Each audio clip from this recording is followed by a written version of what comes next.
You're working with people all over the world. What you've been able to accomplish in terms of training people on how to actually use movement and mindfulness to achieve like a higher level of existence. I started training kettlebells and they grounded me so much that I was like, okay, this is something I think I can expand on. And it's just that piece of I can move my body. Mobility is the secret sauce to it. Sure, the heavy lifts are great, but when you're able to move better, it's like that's your keeper forever. You sort of unlocked the door. Yeah. And understood like something was revealed to you. Because you'll have that moment where you hit a wall and you're like, okay, what do I really need to figure out and work on here? So that was my moment. I think it was actually the day I got super brave. You can help so many people. You have to be able to move first, right? And just the foundations of that. So, it's just getting people to do that first step. Jodi Barrett, welcome to the Pathway to Peak Performance. It's so great to have you here, my friend. Welcome all the way down from Canada. Thank you so much for having me. Pleasure. It's our pleasure. So, each episode we have a charity that the guest chooses, and I'd like to know what yours is. Dress for Success. All right. Dress for Success. That helps people who are sort of, well, you could explain it better than I can. Yeah, well, it's the idea of when women enter back into the workforce, you help them dress. And the whole idea behind it is when you put on something that you feel comfortable and good in, it helps, right? So it's just empowering. Well, you are an interesting person and have a very interesting story that starts in a remote area of Canada, Saskatchewan, that's the wilderness, right? It is out there. So take us all the way back. Tell us about your story, and then we'll get to where we are today in your pathway to peak performance. Oh, all the way back. Yeah. All the way back. Yeah. So I grew up in like a rural community on a farm. And literally the town, I think, had 20 people in it where I first started going to school. Eventually that closed down and I had to go to the bigger school. And yeah, so it was like I'm farm girl by trade, by heart, I guess, country girl. And grew up, and some of those values, I didn't realize how much they were embedded in me and helped me grow what I grew today. And then I went off to school, went off to university, and the whole path of, you grow up in this small area, you go to the bigger school, bigger university, you get married, kind of where my pathway led. And I stayed at home for 11 and a half years. And then I got divorced. And yeah, it's like I always say the Coles version because it seems like such a long thing. But it was, I went from university to I had this plan. I was going to not get married right away, become who I needed to be. That kind of got diverted. I kind of feel like I did things my way, but completely different. Got divorced in 2013 and kind of went through a whole transition of making the decision, having the moment of knowing I need to make the decision, getting in that space and going, I wasn't really happy with how I felt about myself personally. And then realizing I made this huge decision that affected so many people in my family. And I'm like, I have to turn this around. So I launched my first company at 41, which was crazy because it involved flying to New York City. I just decided that I would get certified, but I knew before I got on the plane that I wanted to get her to hire me. That was my plan. Yeah, so I sat on that plane just kind of going, this is what I'm going to do. Honestly, before I got on, when I was sitting there, I thought I wasn't sure what the turnout would be, but I was comfortable sitting on the plane knowing that it was the step. You're making the effort. Yep. And it was like, I knew it was a piece of it. I wasn't sure. Well, I wasn't sure I'd be sitting here today. And it just kind of snowballed from that. All of it. insanity of day one to here. We all feel like we have a plan in life, or sometimes a lack of a plan, and then something pulls us through and takes us.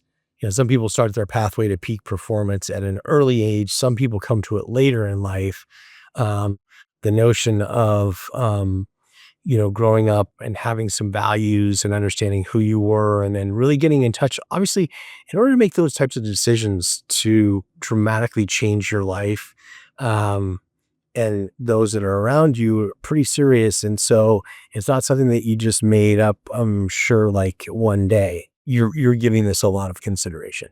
Oh, yeah. Like I often talk about the story about in the gym one day when I was standing there and my kids were all in school, they're school age. So I had, I was stayed home. So I went and I would train at the gym. And I remember the day I was like standing there looking at my reflection going, like it was such a disconnect and a connect all at the same time. Cause I was like, oh, she's super strong, that woman that I see there. But everything in the room felt heavy and I didn't work out that day. And that was the day I left. I went for a walk and I was like, okay, need to make some changes. Because I always like training. I learned at a very young age that I didn't connect the piece about how training helped. But I learned at a young age that it helps me regulate. And that if I was having something that was bothering me, I would go for a run. I learned that at a really young age. And then, so that day in the gym, I was like kind of terrified because I'm like my one go-to. I didn't execute, right? But I think, if you follow people who do fitness, they'll extreme fitness it for a while, if hopefully they figure it out, right? Because you'll have that moment where you hit a wall and you're like, okay, what do I really need to figure out and work on here? So that was my moment. I always say it was like, I'm like, oh, I broke down that day. And I'm like, I think it was actually the day I got super brave to go, okay, what do you need to do? You sort of unlocked the door. Yeah. And understood, like, something was revealed to you, like, this is the new path forward. Yeah. And I have to go do that now, even though it's a tough one. Yeah. So in your pathway to peak performance, you're doing all the things that you think you're supposed to do, and you come to this point in time where you go, no, I have to go do this new thing, which isn't going to be easy. I often say in the pathway to peak performance, we have to break the mold of what came before. In order to actually achieve the next sort of level of that. Interesting. So you go to New York. Mm-hmm. So let's talk about that. Yeah. Actually found this person on Instagram is how that came about. I was Muay Thai training at the time. She did kettlebell. She brought both together. And I was like, okay, this is what I'm going to do. Most people thought I was crazy. They're like, oh, you were having the biggest midlife crisis, Jodi. What are you doing? And I was like, I don't know, like I started training kettlebells and they grounded me so much that I was like, okay, this is something I think I can expand on. And I wanted to get certified. And the idea was, I wanted to work for her because I had a moment in time where through my divorce, when I was going to go look for a place, I couldn't sign a contract for an apartment because they're like, well, you haven't worked. And I was like, oh, 11 years of your life staying home. I was like gutted.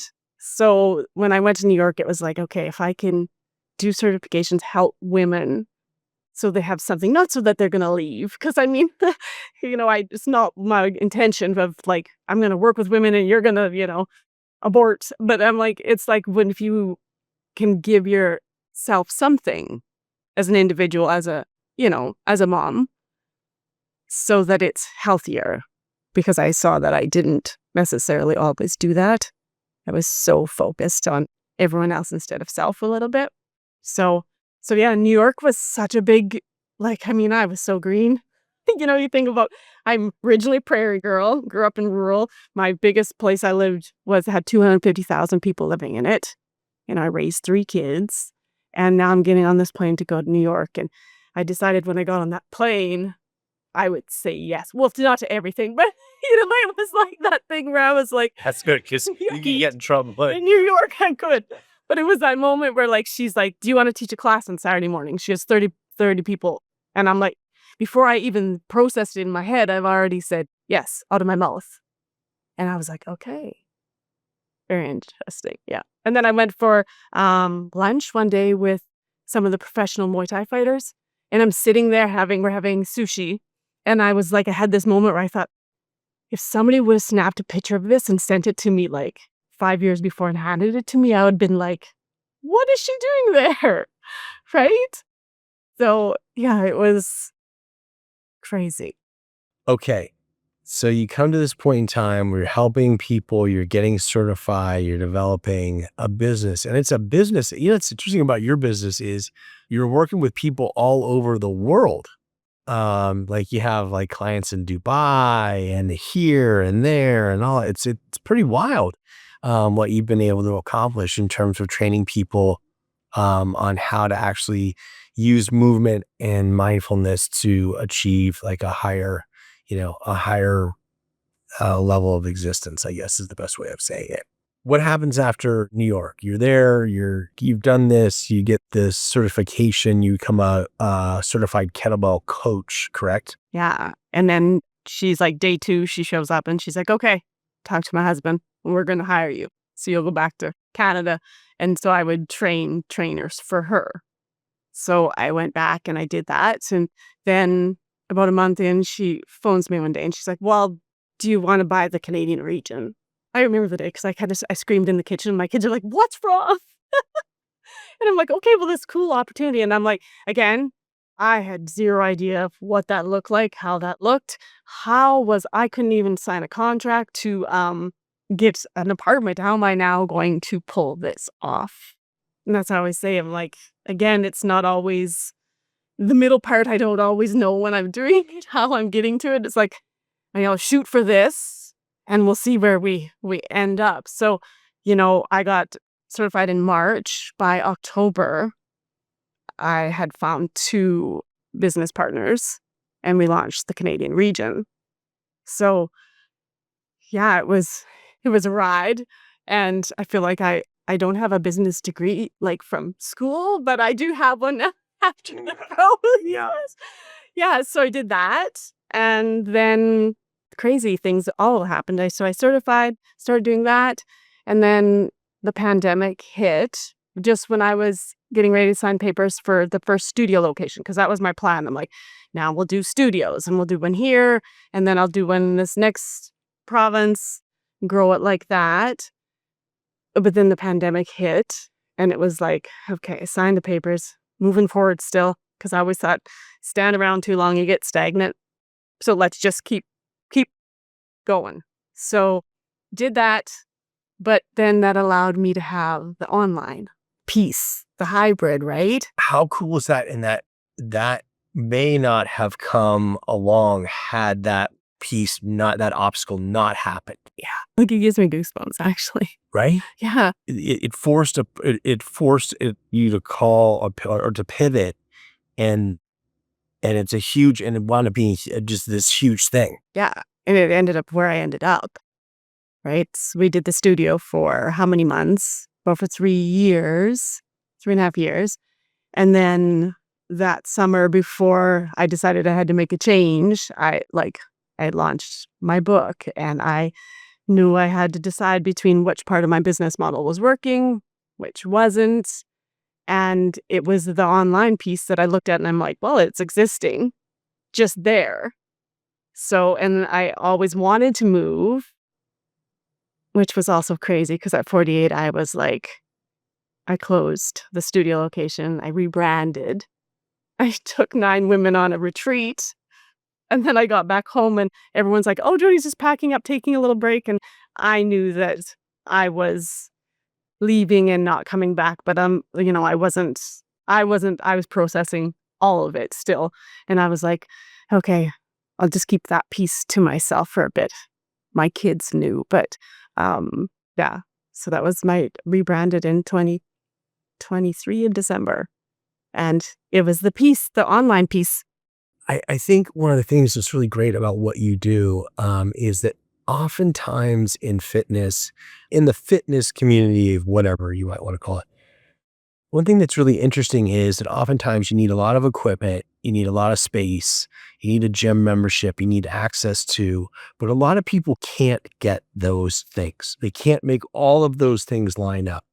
The work that you do and the way that you train people with very limited equipment, you do a lot of push-ups, you do a lot of pull-ups, you do a lot of this using the kettlebells in all sorts of different ways and all this. And what's really interesting is the multiple planes and the mobility work that you do, which now, as I get older, I realize, hey, the mobility stuff may be the most important.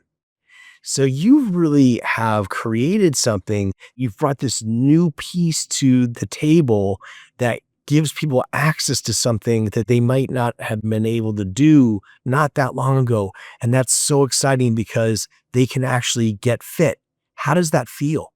It feels so great because it's just like this piece that when you believe in something so wholeheartedly, like I do, like at home, I'm like, you can, and I know gyms are great. I had a studio, that piece of, the community, but it's like you can do what you need to do, no excuses in your own space. You can build up the confidence. So maybe one day you do transition into a gym space, but it's removing that piece of like, I don't have time, but you always have, there's always the begin because you don't need a whole lot of equipment. I saw a post the other day and there was somebody showing the big cable machine and showing a double tuck. And I had a client send a message saying, hey, that's a double tuck with a kettlebell.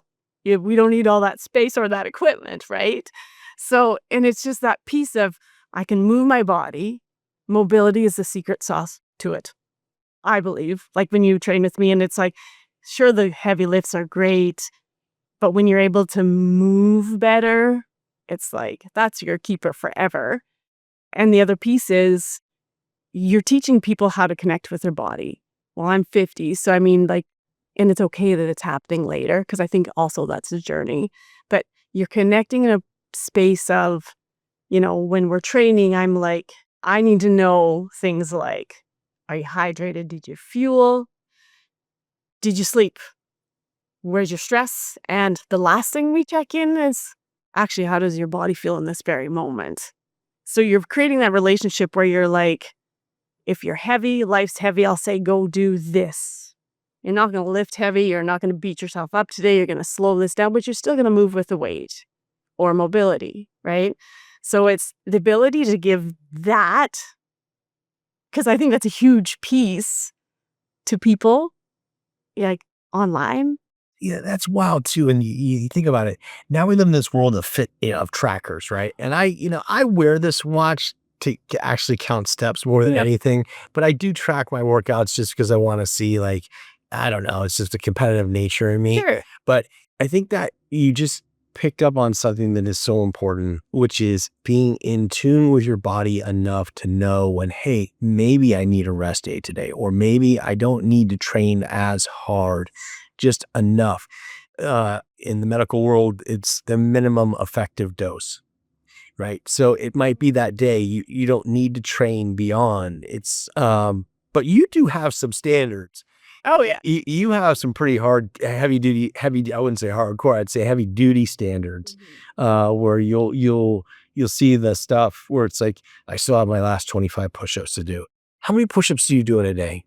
100. 100 every day. Every day. You've done 100 push-ups a day since 2019. Mm-hmm. So that's, okay, that's a lot. And why do you think you're in such bad shape? Yeah, I don't know. Okay, I say with that a lot. Oh, that's hilarious. No, in all seriousness, that's really impressive that, you could actually stay with that no matter what. Even when you're sick, you did it. Yeah. Yeah. You have a philosophy around that too. When somebody's not feeling all that great, you say, push through. Yeah. Or not like, or you can break it up. So we just did a 30-minute challenge with my crew, swinging a kettlebell for 30 minutes. But they had to decide before what their rest time was going to be. Right. So it was like they do 20 swings, regardless, it was 20. And then they had to pick either a 20-second rest or 30-second rest. And they have to decide this before.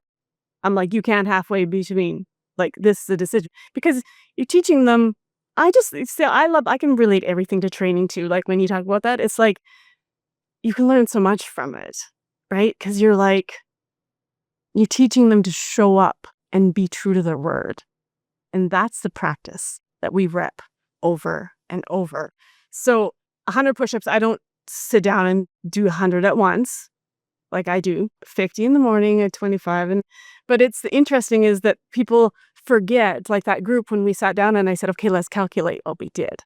And they're like, wow, we did like 700 push-ups. And I'm like, now can you imagine if I would have turned on the camera today and said, okay, we're going to do 700 push-ups in the next 30 minutes. They would have been like, yeah, no. So how powerful is that look back?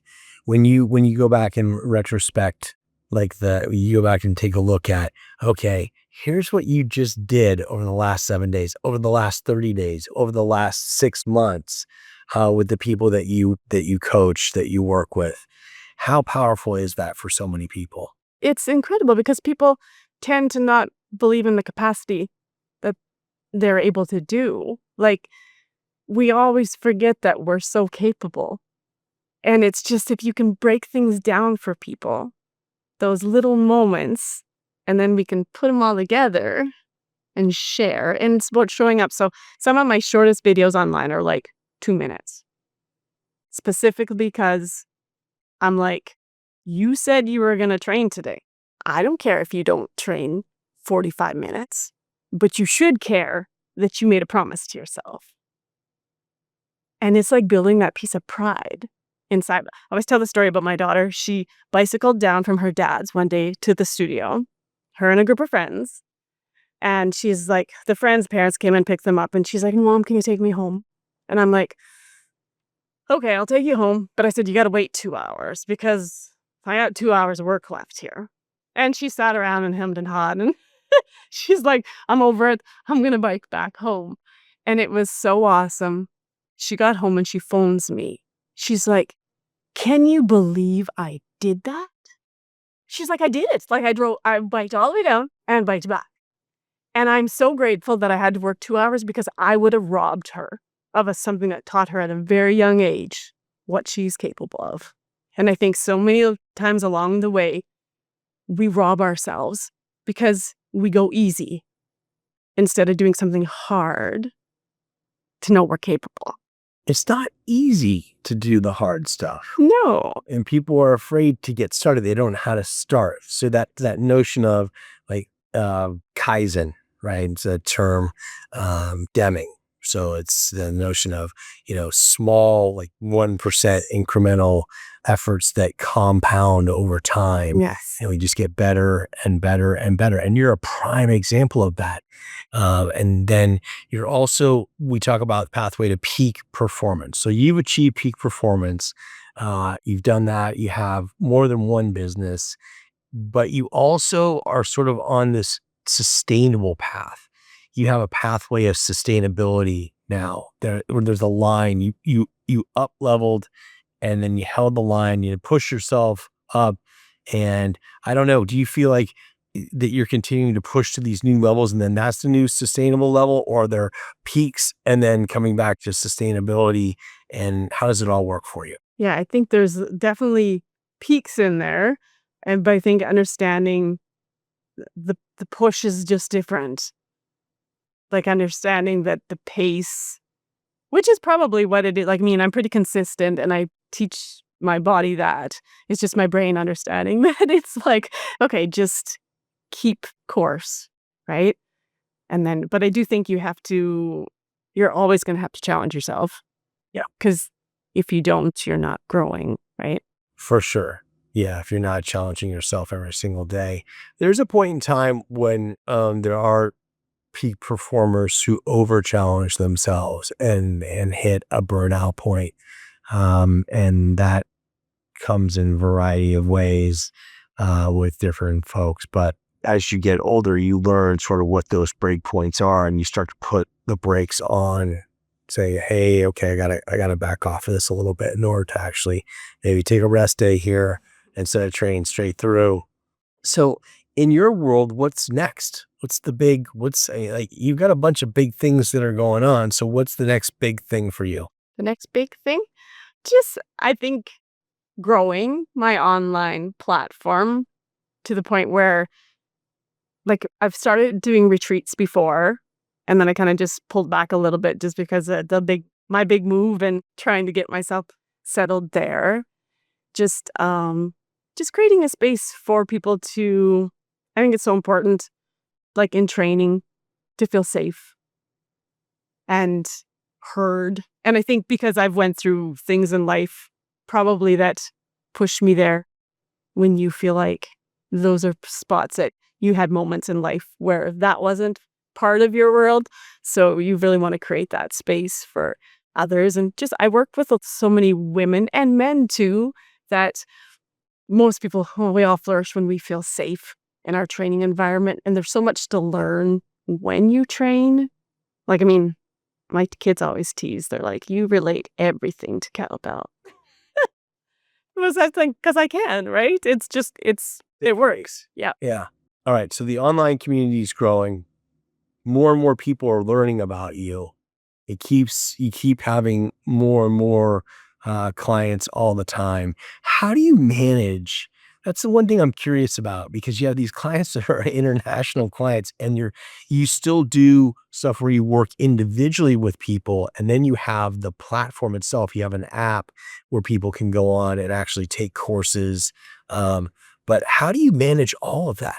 Well, I think probably because I was a mom, I was been multitasking for many years. Yeah. And I love what I do. I don't know if I think maybe we talked about the online auction was my first, like, after, after I got divorced, I'm like, what am I going to do? And you're like, because I'd stayed home mom for 11 and a half years.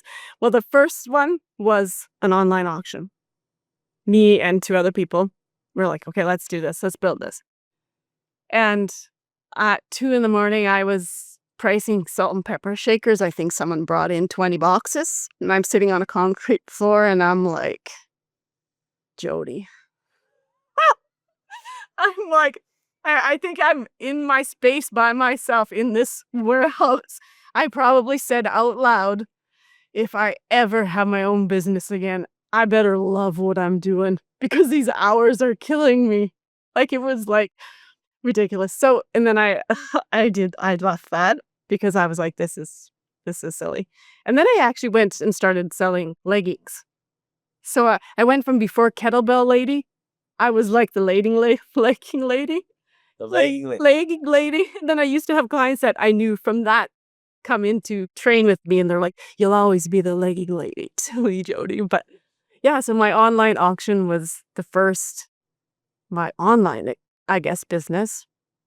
But it was, and I guess coming back to your question is, how do I just do all of it, is because I actually just really love what I do. And I love the kettlebell. And like you talked about, like a general practitioner, when I went in and figured out it was kettlebell, I was like, I also like being really good at something. I actually practiced doing stuff I'm not good at because it's a good practice. But I wanted to be specific. And the fact that I could do kettlebell, like I've tried, every once in a while I'll go back to conventional a little bit to see, and then I'm like, oh yeah, that's why. Because I can be super strong with kettlebell. It's sort of funny when you look at the mechanics of kettlebell. The mechanics of what you're doing are truly incredible from a fitness standpoint. In terms of becoming like a bodybuilder, and it seems to me like from a fitness standpoint and a longevity standpoint, it seems that is a phenomenal, like, that is like on another level. Like, when you look at those swings, what are we engaging? Engaging the entire body. The Yeah. core. That's like one of the main things when you think about keeping your back in order, and your entire posture and how you carry yourself and just everything. It's an actually incredible tool. So you really specialized in kettlebells, and it's really paid off for you. Yeah, and I love the idea of it's rhythmic, right? So that you, like for me, before I was to go to a big meeting or something, I would swing a bell just to regulate, to ground, to calm. And the piece that people sometimes miss with a bell is that you have to think.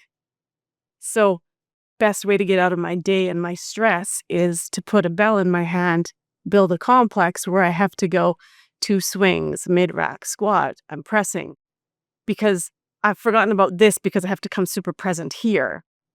And I think we also forget that as we age, we don't just want to build this muscle. We need this to stay clear, right? So my grandma, she played cards up until she was 96, and she was just this sharp little woman. And I always think it was because she played cards. So not only when you swing the bell, you're mind-body connecting, you're recreating a relationship, you're regulating, and now you're super present because you have to be, and those are the days that, like, if you have a super heavy day, I say, go do some mobility because maybe you just really can't connect in that moment. But to me, I know there's other things, but I'm like, the bell is an ultimate piece of tool. And coming back to the safe piece, where are you most safe? Yeah. In your home, No doubt. right? I think it takes such incredible courage. Sometimes I see people, we always, it's always one of those things, the beginning of this, the year, there's that period in the gym where you see this massive amount of people that start out, and by February, like most of them, half of them are gone. By March, you're back to the normal levels of where that gym was. And I always admire the people that are going in there, that aren't in shape, that are trying. They're trying their best. And so it's like, I always feel like the gym is a pretty supportive environment. There are a lot of people who just can't get over that barrier to walk into a gym, a studio, or whatever. But if they can get access to the right information from someone who's as talented as you are and start to utilize that, whatever, it's not kettlebells aren't expensive, are they? No. You can get one bell. Because I train trainers in it. So I'm like, when they set up the studio, I'm like, well, you don't need a whole bunch of bells, because the position and holds of a kettlebell will change your workout. And that's why I can guide people on, you get this bell. And I always say, people will say, what do I need for bells? Well, what can you afford to do? Can you do one? Then this is what you're going to need. If you can do two, go here, right? So there's different ways that you can navigate that. But ultimately, if we were just to say, what's the average cost of any bell? Any bell. So you can probably get a 15, well, I'm trying to think. I was in Walmart the other day. You can get a 15-pound bell for, I think, $25. $25. Right? $25, and then an online course, and then a pull-up bar. That's not expensive. Yeah. And push-ups are free. Push-ups are free. You can do them anywhere. Yours is a really comprehensive program. It's everything that you need all in one place. And people have this opportunity to really dig into what it's going to take to get them from where they are in that moment to where they want to go. That's powerful. That's an amazing thing. That's one of the things I really felt when I first saw your stuff. I was like, oh, we have to have her on the show. She has to come be on the show. That's a long flight from Canada to come down here to be on this show. But I felt it was super important. The reason being is that you can help so many people. Well, all-cause mortality drops dramatically when we have fitness injected into it. So when you can get somebody to break that barrier of, okay, I can't go into a gym, I can't go to a studio, I can't go anywhere else, but I can do it in my safest place, and I can do it with something that doesn't cost very much money. I can get access to an app, and I can get trained using this. That's pretty darn cool. Yeah, when I did my 12-week program is my favorite one that I've ever done, because it's like body weight first for 4 weeks. And it's because people will always say, well, I don't have kettlebells yet, because they'll reach out and connect with me. I'm like, oh, well, you don't need kettlebells yet, because you have to be able to move first, right? And just the foundations of that. So, it's just getting people to do that first step, right? And not in a way that's so overwhelming, because people, like you said, January 1st, everybody starts hard. They go hard, but they don't know how to time management, right? Like when you keep adding things into your day, something's going to fall off, right? Yeah. Or people go, that's the other thing, because they don't know what they're doing. They go too hard Mm-hmm. and then they throw themselves off. I just think what you're doing is so fascinating and you bring such a positive energy. So in your pathway to peak performance, there are times when life is hard. Mm-hmm. Not everything goes our way. Where do you go? How do you handle that? So bell is always a good place for me. Movement. That's usually where I go.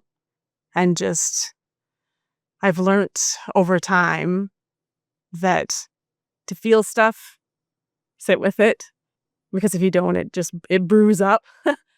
I used to have a rule with my kids. I'm like, 5 minutes, go set your timer in your room. So I mean, whatever I teach them, I do myself. And sometimes it'll be like, I probably need 20 minutes, maybe 30 minutes or more. And just knowing that, again, when you rep training, you're not just repping training, you're repping life. So you try. Muscle breaks down, you're tired. What do you have to do? You have to rest. So it's just understanding that. And don't get me wrong, there are days where things are not always the easiest. But I think having a good circle of friends, maybe one or two, doesn't have to be big. So when you have those days that are heavy, they're there to go, it's okay. You got this. Get back up. Yeah. I think that's someone that you can be completely honest with and really like call it like it is. Yeah. We all have people, associates, right?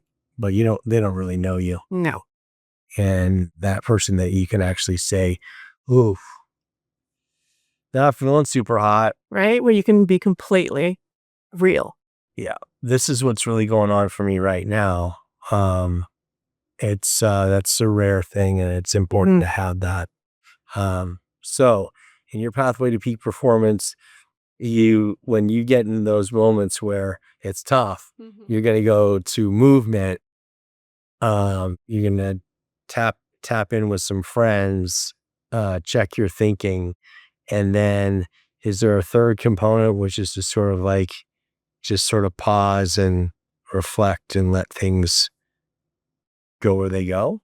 For me, gratitude's a big. Yeah, well, there's no thinking about it. Every day I wake up, first thing I do is write gratitude.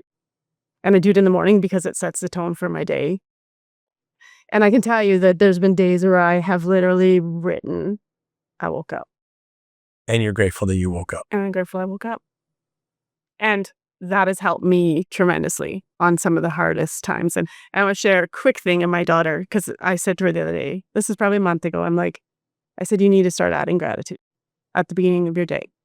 And then I said to her, but you might rep it. I said a lot, because I'm a repper, like I rep it. Because I said, sometimes I'll write the same thing. And so we had a conversation not too long ago. And she's like, Mom, I'm doing my gratitude. And I'm like, great. I said, is it you repping the same stuff? And she's like, no, I just want to be really super present. So I just sit with it and I really think about that exact moment. And I'm like, oh my gosh, she just taught me something. Because I was like, I get into the habit of repping things so much that it becomes a rep and not a present. So I phoned her up and I was like, okay, thank you, you taught me. And today I said, so then I shared with her what my gratitude was that day. But gratitude's a big one for me. Gratitude gives me faith. That's great. That's a great takeaway. If everyone were to wake up every day and write a gratitude list, you think about it, right? We have clean water. We have a place to live. We have food. So if we go back to Maslow's hierarchy of needs, so air, water, food, shelter, and as we go up through those layers all the way up to self-actualization, to be grateful is incredible. I'm going to start. I'm going to do that. I'm going to start to do that based on that, because I don't do that now. To be grateful is a great place to come from, and that hopefulness, and it gives you faith and a great outlook. That's tremendous. All right, last thoughts of hey, what should people know What other than gratitude, what's something that you want to say to the world? I would like to say it's okay to be scared to start something. Start it though. Just start. Just start. Most things that I've done terrified. And I'm like, I'm just going to do it. And I guess that's the faith piece. I always, when I come to deciding about doing things, I always ask myself, am I going to regret this? And I know it sounds morbid when you say, am I going to regret this on my last breath? And I can always decide right away. I'm like, oh yeah, I would regret that. So I'm going for it. Go for it. One shot. Regret it if you didn't. If I didn't do it, right? Yeah. Yeah. Yeah. Yeah. If you don't try, you never know. There's so many people that they get to a place and they say, that's it. I'm in it. And if they just push through, I've heard that. It's so crazy, right? It's like, I'm going to try until if it doesn't work out, well, it doesn't work out. Right. There's an honesty in that. Yeah. Which is pretty powerful. Yeah. Well, my friend, welcome to the United States of America. Thank you. And thank you so much for coming down. That was a long trip. We appreciate you coming all the way from Canada to see us. Appreciate you having me. And I hope we'll probably get to do some push-ups before we leave. Yeah, for sure. Without a doubt. Thank you. It's a pleasure. Hey, thanks everyone for watching the show. Please remember to like, comment, and subscribe. It really helps us out here at the channel, and share the video with someone who might be interested in supporting the charity that our guest mentioned in the episode. Thanks again. We'll see you soon.